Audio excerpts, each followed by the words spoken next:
Me as a Hmm. songwriter, I have been getting more into songwriting since I've moved to Nashville and really just trying to find out like who is Makenzie Phipps when it comes to writing songs.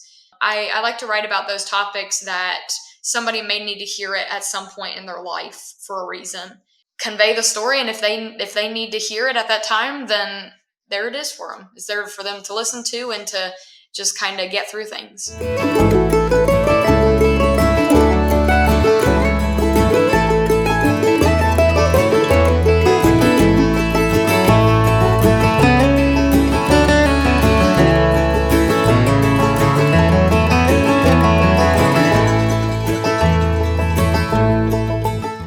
Before we dive in, please take a second and leave us a 5-star rating on Spotify, Apple Podcasts, or wherever you tune in. If you're watching on YouTube, don't forget to subscribe, give us a thumbs up, or drop a comment below. Head on over to comeandpickitpodcast.com. Sign up for our email list and check out the merch store. All right, let's get to it. Well, hey, y'all, welcome to Come and Pick It. I'm Anthony Bonnette, and today's guest is Makenzie Phipps. Makenzie, thank you so much for being here and taking the time to hang out with us for a minute. Well, thank you so much for speaking with me today. I've been very much looking forward to this. Well, cool. We have too. I mean, you've been making some waves in country music in just a short amount of time.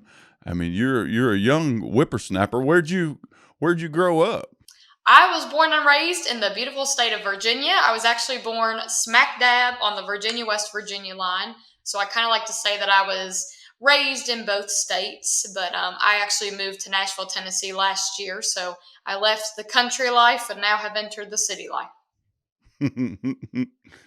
Well, Nashville's not such a terrible city. As far as Virginia goes, I've been told that Virginia starts with an F. When you say Virginia, you're supposed to say. I got that from Jim and Jesse, the bluegrass artists. Oh, yeah? I've never heard that before.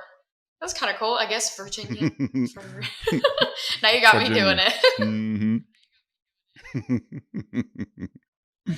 Your latest single, Pink Whitney, which came out in September, is a fun twist on drinking songs. Did you have a hand in writing that?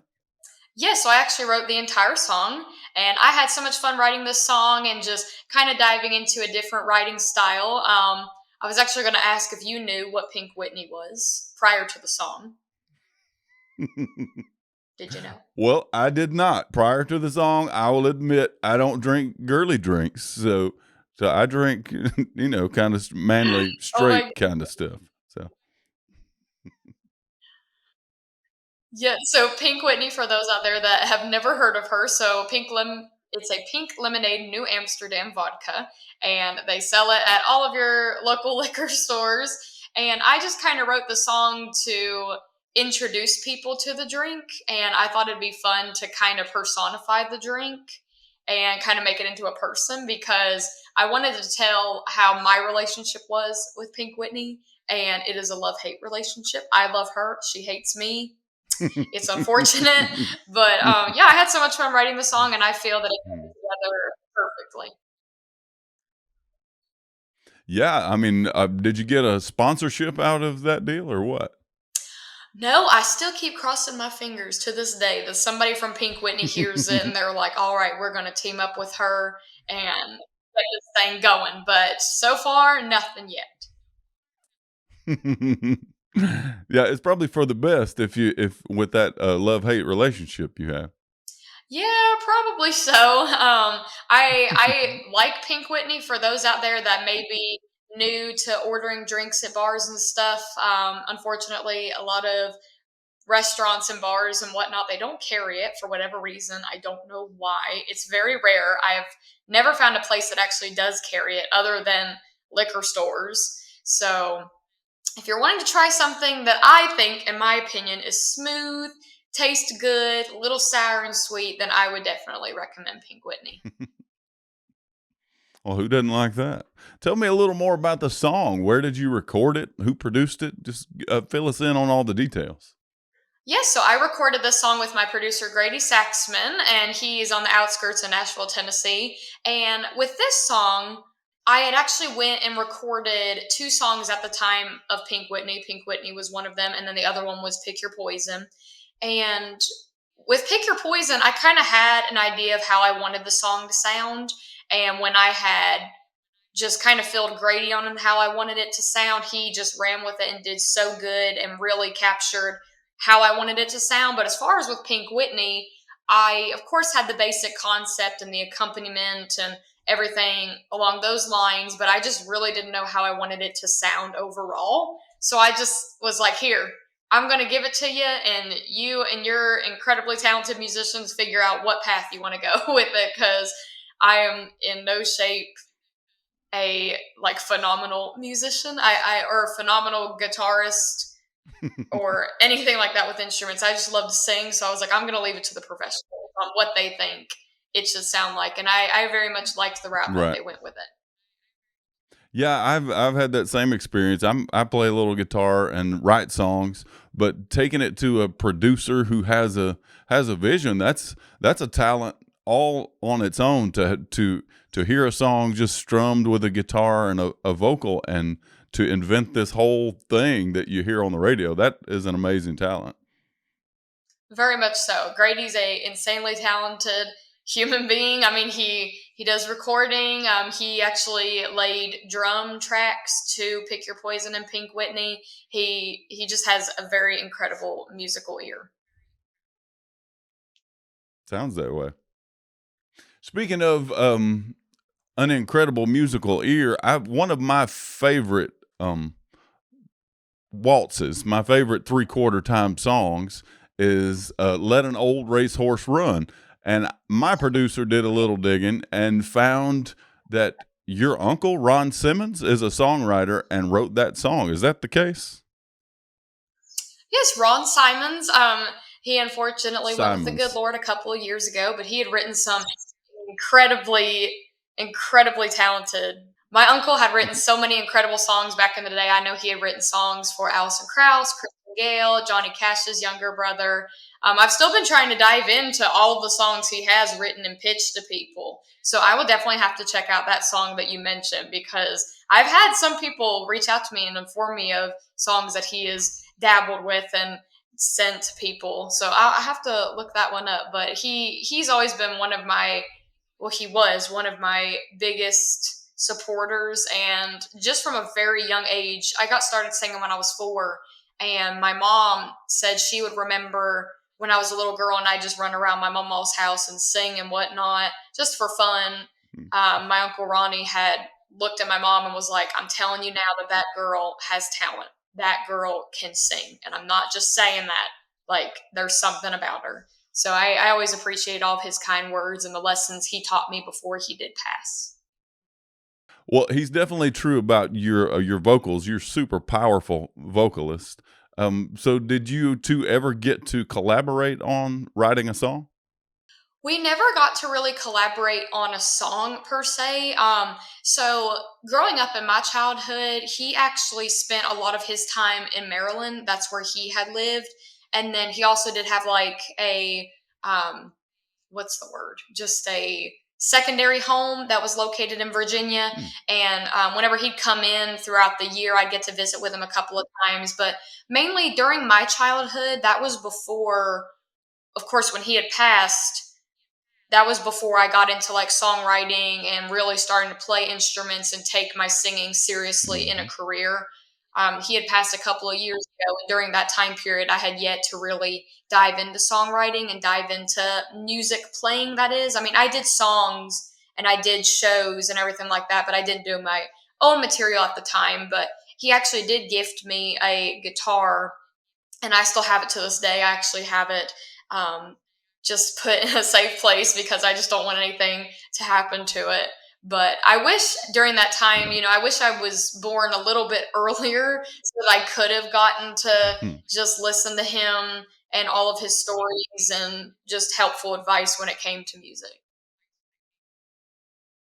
I wonder if it may still be possible for you to collaborate, even if you have access to all his stuff. If you could get some of his notes or something, you could kind of finish an unwritten song or something. That would be pretty neat. Yeah, I've actually thought about that. A lot of my family that were back in Maryland, that were like his immediate family and close with him and whatnot in that state, they actually do have quite a bit of his instruments, his songs, his recordings, everything like that. So I'll have to reach out to them and just us spend time together and just reminisce on my uncle. Absolutely. Well, we're not, we like your uncle and we love that let an old racehorse run, but we're here to talk about your career today. So are you doing music full time now, or are you working a job alongside your music? So I have done music full time since I was 14 years old. But when I moved to Nashville, of course, this place is a lot more expensive than it is back in Virginia. So I did decide to just pick up a part time job. And all of my jobs that I've had, my secondary jobs, they've always been animal related. I was working at an animal shelter for a while and just I've always been involved in shelter work. I love all kinds of animals, everything like that. And now I actually work at a doggy daycare boarding grooming facility. It's a long plethora of a title, but I have so much fun Mm. getting to just hang out with all of the cool people that work there and getting to see all of the fur babies that come at the facility and whatnot. But I'm very thankful to have a part time job that works with my demanding music schedule. And I only work 7 to 12. So I get the remainder of my day to do whatever else I need around the house and whatnot, and be able to really focus on my music and write more songs and work on different things. Absolutely. We're big dog people in this house and animal people in general. I understand you use your social media to help dogs in need. Is that true?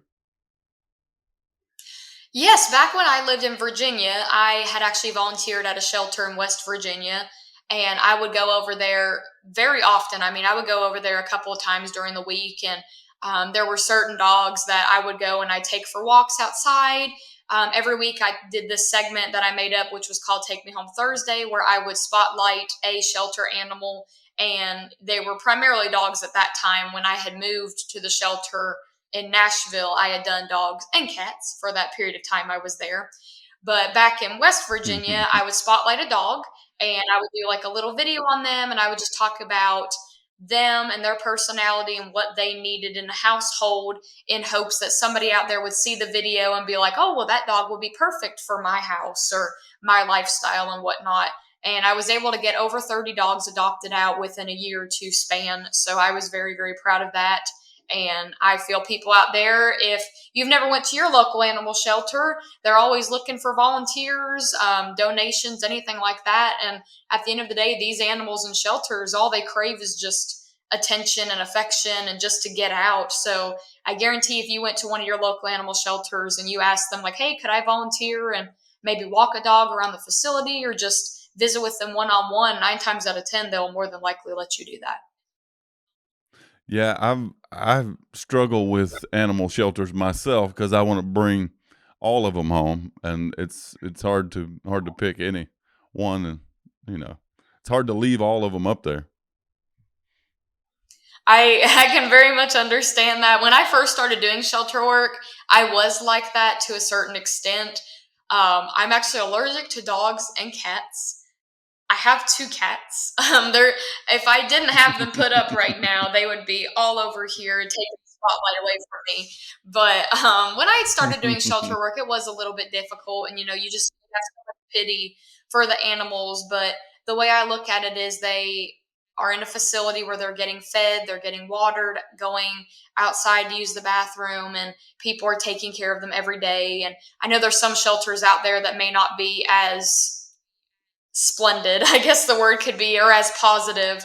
But I just really hope that people out there consider whenever they want to get another animal to go and just take a look at your local animal shelter and adopt. Don't shop. That's what I always say. But Right. even when I say that statement, I know there are some people out there that they've always had a dream dog that they want, whether it's a Labrador or a Dalmatian or anything like that. And I mean, my first dog when I was a little girl was a pug.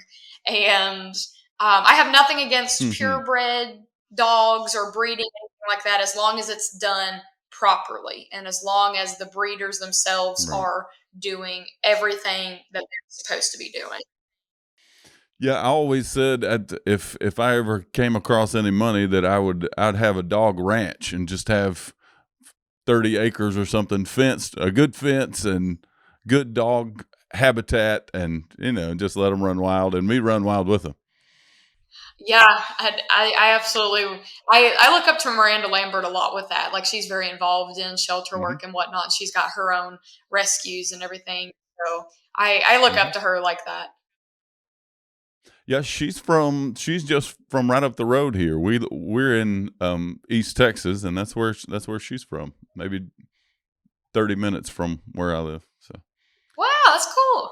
yeah, we're basically family, and we may be family. The small towns. There's a lot of intermingling that happens.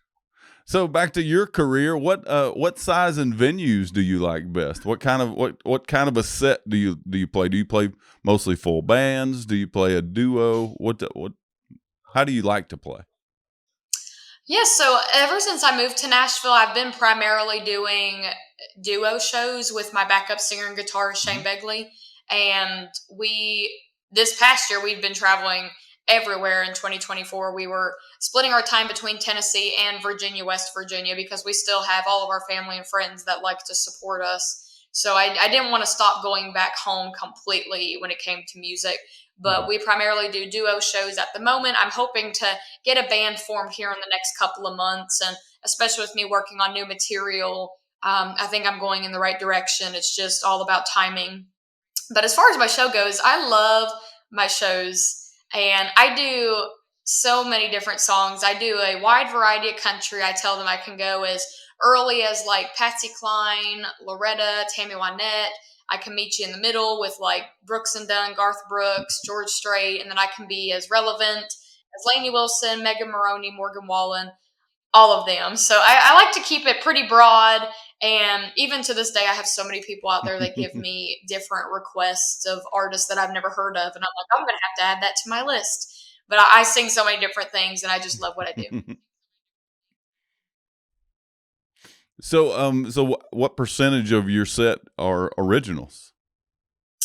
Our originals, we're getting a good foundation of originals built. It honestly depends on how long the show is, and also it sounds bad, but also what environment your show is, because I feel like there's two different kinds of environments when it comes to doing shows. You have your one environment, which is people that come and they like to eat and drink and relax and they're very attentive and they enjoy what you're doing. And then you have the drunk folks that like to come out, party, sing along to a bunch of different songs. So it's more so whenever I have that attentive audience that really appreciates the music and admires everything, that's where I do quite a bit of originals. And I do about a third of the show with originals. And then as far as when it comes to the partying folks, the originals are kind of a little bit decreased because they just enjoy singing all the songs and just having fun, especially down in Nashville, Tennessee. So it just varies venue to venue, but Hmm. I'm definitely adding more original songs to the list. Yeah, I understand that. And some of your songs, I mean, I read where "Pick Your Poison" has over 500,000 streams on Spotify alone. So I mean, your songs are getting to be hits themselves. Yes, that was incredible. We're so close to 500,000. We're so close, but it is my most streamed song on Spotify, and it means a lot to me because that is a song that I wrote all by myself, and that song meant so much to me because of that. Because this was the first song I ever put out on streaming platforms that I wrote myself. It wasn't pitched to me or anything like that. So it was a little nerve wracking. It was exciting. I was anxious, so many different emotions. But people out there have been really enjoying it, and I'm glad that they have been. Yeah, there is something authentic about a song that you wrote that came from you from your mind. Yeah, it's a pretty neat thing for sure. Tell me something about your new song, "Love Me Sober." Yes, I'm very excited about Love Me Sober. It's going to be releasing here at the beginning of February. And this song is kind of like an old time Western ballad, I guess you could say. Like it's a little bit more upbeat than a ballad, but it's not necessarily like a upbeat tempo. It's just kind of in the middle. But Hmm. again, another song that I just loved writing, and I'm so happy with how it turned out with my producer Grady. I mean, he captured it the way I exactly wanted it to sound. And me as a songwriter, I have been getting more into songwriting since I've moved to Nashville, and really just trying to find out like who is Makenzie Phipps when it comes to writing songs. And I love writing songs with topics that a lot of songwriters may not write about. I like to write about those topics that somebody may need to hear it at some point in their life for a reason. And that's kind of how Love Me Sober was. The song is basically talking about a couple that have been together for a while, and the guy has a drinking problem, unfortunately. And the girl's just kind of to the point where she's like, I'm getting kind of fed up with this. And, at the end of the day, why can't you love me sober? And that's the whole Hmm. storyline of it. And I feel like a lot of people out there may be able to relate to that in their own way, because alcoholism is a serious topic and millions of people out there suffer with it every day. So hopefully somebody out there, they'll be able to listen to the song, and they'll be able to just convey the story. And if they need to hear it at that time, then there it is for them. It's there for them to listen to and to just kind of get through things. Well, not to get too personal, but when and how did that occur to you? That's a really good song title and a song idea. It's pretty original. How did that happen? More so, I don't know. With songwriting with me, it's so interesting. And some days I kind of get so mad at myself because Hmm. songwriters out there have many different ways of how they come about writing songs. Some songwriters, they write titles and they run with it. Some songwriters, they get the music first and then they put lyrics to it, or vice versa. And for me, it's like I will be vacuuming around the house. I'll be driving down the road. I'll be sitting in bed on my phone, and all of a sudden, and it sounds so stupid, and that like there's no way it's happening the way it is, but I swear it is. I'll just be doing a normal task, and lyrics start coming in my head as if it's just like I'm reading them. And I'll start singing it in my head, whatever the words are entering my brain, and I'll start typing it on my phone. And some songs like Pick Your Poison, that song was written in one day. Whereas Love Me Sober, that song was written over the entirety of a month. And there's like no in between. It's either like immediate or long term. And that's what drives me crazy the most, because I wish every song was immediate back Hmm. to back to back, but that's just not how it's meant to be. But with Love Me Sober, I very much enjoyed writing it and coming up with all of the storyline and everything. And I had Shane actually help me just tweak a little bit of things in it to just make it all come together as perfectly as it did. So I'm very much looking forward to how people out there enjoy it, or how they feel about it. Super cool. So with all the buzz and the social media stuff and press that you've done, do you have a team to help you manage everything, or are you mostly doing everything yourself? Well, as far as my music goes, I am still independent. I'm not with a label or anything like that. I do have a awesome team behind me. I have my PR team, 2911 out of Nashville, and I do have a social media guy. His name's Dominic. He is incredible, and even my mom helps so much. She's always been my biggest supporter, my number one fan, as she calls it, ever since I really Hmm. started doing music as a career.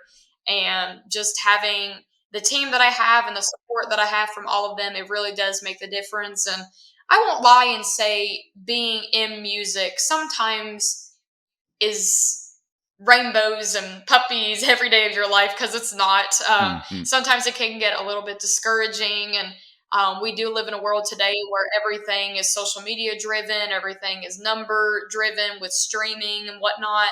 And it can get overwhelming. It can get discouraging. It could be like, I just posted this video that I put my heart and soul into, and it got like 10 likes, and you're just like, I'm gonna throw my phone through the wall and I'm done.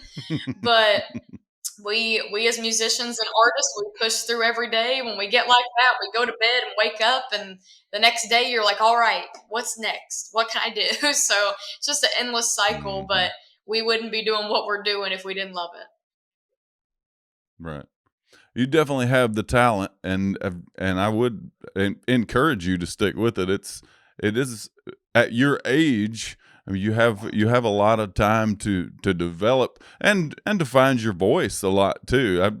I when I was about your age, had been playing the guitar a few years and writing for a few years, maybe 3 years, and I just kind of had a lull where I went to work and didn't really do as much of it. So I would encourage you to do as much of it now as you can, and try to make a life doing what you love, because you definitely have the chops.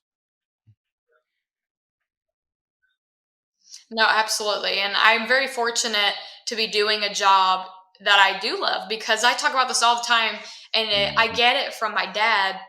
My dad has always told me ever since I was growing up, and you enter high school and you're graduating, and it's like, what's next for you? And my dad had always told me, never get stuck with a job that you're not going to be happy with. He was like, never go into a career that you are going to hate getting up every morning and going to. And I guess that was why for me, I went to college and I had gotten a associates in music and everything like that. And I had just done that because when I graduated high school, that was during the time of COVID, and a generous anonymous donor down in my county had actually donated to all of my graduating county recipients at that time to go to this community college for free. And I was like, I definitely don't want to pass up on this opportunity. And Hmm. I'm still going to do music, but I'm going to go to college and just get an associate's degree. And college is always there at the end of the day. So I went and I did 2 years and I got my associates. And at that point, I was like, okay, I really just want to stick to music full time, even though I was already doing it full time.